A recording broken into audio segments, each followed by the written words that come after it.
Épisode le plus controversé de la longue saga des Zelda, l'univers du très décalé The Legend of Zelda The Wind Waker est de retour.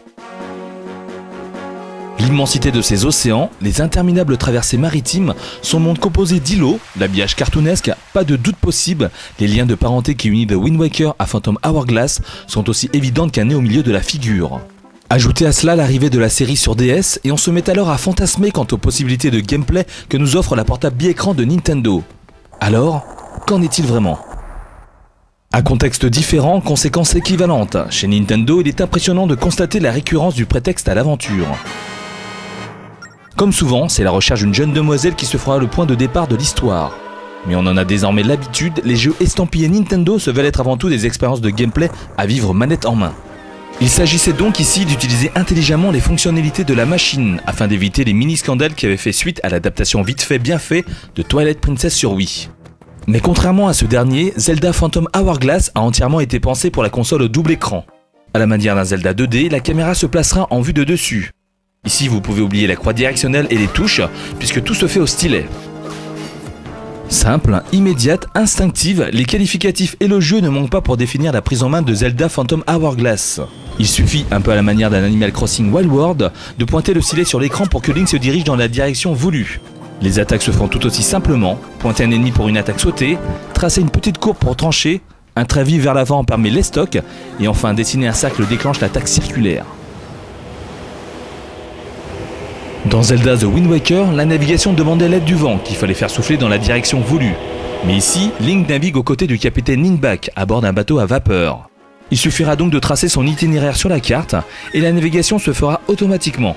Fini donc les changements permanents qu'il fallait opérer systématiquement. L'écran du haut, quant à lui, sert à afficher la carte, que vous pouvez à tout moment faire glisser sur l'écran du bas pour y noter les informations, comme l'ordre dans lequel il faut activer les interrupteurs par exemple, ou un itinéraire précis à emprunter. Malgré cette nouvelle maniabilité que nous impose Nintendo, un Zelda reste fondamentalement un Zelda. Et c'est sans surprise que les différentes caractéristiques et autres objets emblématiques de la série se retrouvent ici.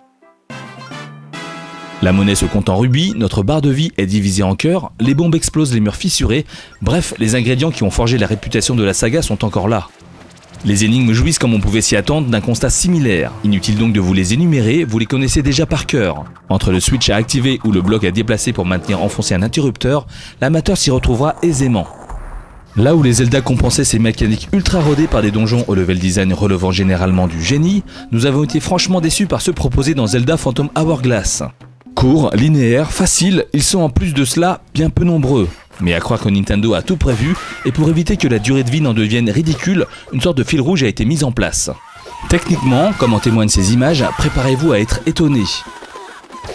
On a franchement du mal à croire que le tout tourne sur DS. Tout a été entièrement modélisé dans une 3D proche de celle qu'on avait pu apercevoir dans Final Fantasy III sur DS, le cel shading en plus. Et Link a même droit à quelques expressions faciales.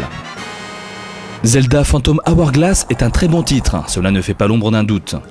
Doté d'une réalisation majestueuse et d'un gameplay efficace, le premier Zelda sur DS se déguste sans aucun temps mort. Sa durée de vie respectable, bien que faussement rallongée, parvient à nous tenir en haleine pendant toute l'aventure. Toutefois, difficile de ne pas pester par le manque d'imagination dont Nintendo a fait part, notamment vis-à-vis des possibilités offertes par les fonctionnalités de la DS. Il subsiste bien entendu des moments de génie, mais ils sont bien peu trop nombreux pour relever la tête et lever le poing vers le ciel.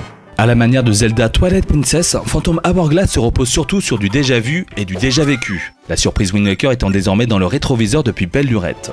Si la série commence clairement à stagner, la magie parvient toujours à opérer, et c'est franchement l'essentiel. La note jeu actu, 17 sur 20.